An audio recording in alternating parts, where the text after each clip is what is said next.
Il existe une vérité que le temps ne cesse de confirmer. Lorsque nous sommes jeunes, nous nous épuisons souvent à vouloir plaire à tout le monde. Nous dépassons nos propres limites, à la recherche d'approbation, d'acceptation, parfois même d'amour. Mais avec l'âge, l'expérience et la réflexion, quelque chose change. Nous comprenons peu à peu que courir après la validation des autres est une course sans fin. Les personnes vraiment sages ne se transforment pas pour répondre aux attentes extérieures. Elles choisissent la paix intérieure plutôt que la popularité, l'authenticité plutôt que l'approbation. Aujourd'hui, parlons de sagesse relationnelle. Pas seulement dans les relations amoureuses, mais dans toutes les relations qui comptent. Ce sont des vérités intemporelles, nourries autant par l'expérience moderne que par les enseignements anciens. Pensez aux paroles de Marc Aurèle, philosophe stoïcien, qui disait que les plus grandes erreurs de la vie ne sont pas dans ce que nous avons fait, mais dans ce que nous avons choisi de poursuivre. Souvent, ce n'est pas l'ignorance qui nous égare, mais la loyauté mal placée, la peur de lâcher prise, ou le fait de trop réfléchir. Commençons par quelque chose d'apparemment simple, la discrétion sur votre passé. Dans un monde où l'on surpartage, où l'on ressent une pression à être totalement transparent, choisir de protéger son histoire personnelle n'est pas une faiblesse, c'est une force. Votre passé, vos douleurs, vos erreurs, votre évolution, vous appartient. Il ne s'agit pas de confession à faire sur commande. C'est un journal sacré que l'on partage avec intention et discernement. La peur de la solitude est un autre piège dans lequel beaucoup tombent. Elle se déguise souvent en amour.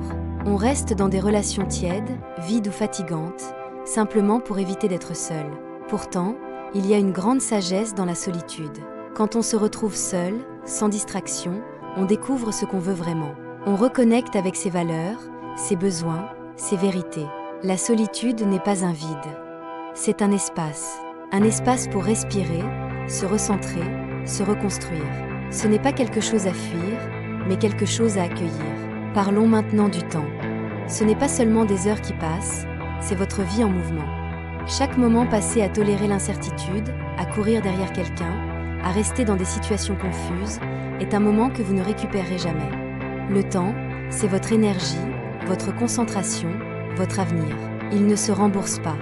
Alors protégez-le. Ne le gaspillez pas sur des relations bancales. Investissez-le dans des personnes qui vous élèvent, pas dans celles qui vous tirent vers le bas. Trop souvent, dans les relations, on nous apprend à nous faire petits, à minimiser nos succès pour que les autres se sentent plus à l'aise. Mais réduire sa lumière ne rend service à personne. Vous ne devez pas cacher votre grandeur pour rassurer qui que ce soit. Les bonnes personnes ne seront pas menacées par votre ambition, elles seront inspirées. Elles ne chercheront pas à vous éteindre, mais à briller avec vous. Alors affirmez-vous, avec confiance et calme. La santé mentale, elle aussi, ne se négocie pas. Si une relation vous coûte votre paix intérieure, votre stabilité, alors le prix est trop élevé. L'amour ne doit pas être un champ de bataille. Il doit être un refuge. Un lieu où l'on se sent en sécurité, compris, apaisé. Votre esprit est votre sanctuaire. Protégez-le. Aucun lien ne mérite que vous perdiez votre clarté intérieure. L'authenticité est l'arme la plus puissante que vous possédez.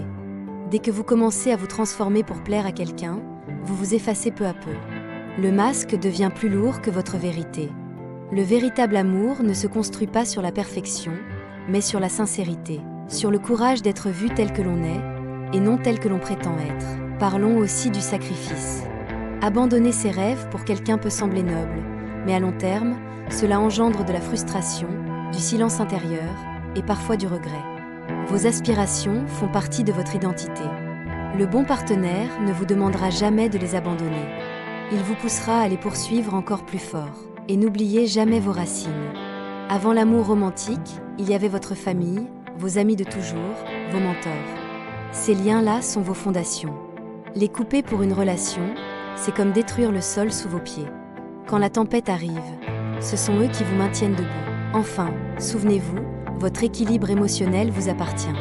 Ce n'est pas à quelqu'un d'autre de vous compléter ou de réparer ce que vous ressentez. Une relation saine naît entre deux personnes complètes, pas entre deux moitiés cassées qui espèrent se réparer mutuellement. L'amour né du besoin devient dépendance. L'amour né du respect devient liberté. En fin de compte, tout se résume à ceci. Une relation véritable ne devrait jamais vous demander de renoncer à vous-même. Elle ne doit pas coûter votre paix, vos rêves, votre essence. Le bon amour respecte votre chemin, soutient votre croissance et enrichit votre monde intérieur. Il ne vous limite pas. Il vous libère. Et quand vous vivez selon ces principes, vous découvrez une chose étonnante. La force est silencieuse. La sagesse est sélective. Et l'amour, quand il est enraciné dans la liberté, est le seul qui mérite d'être gardé. Alors respirez profondément. Reprenez votre pouvoir, votre temps, votre vérité. Vous n'avez pas à courir après la connexion. Les bonnes personnes vous trouveront là où vous êtes, complet, lucide et pleinement vous-même.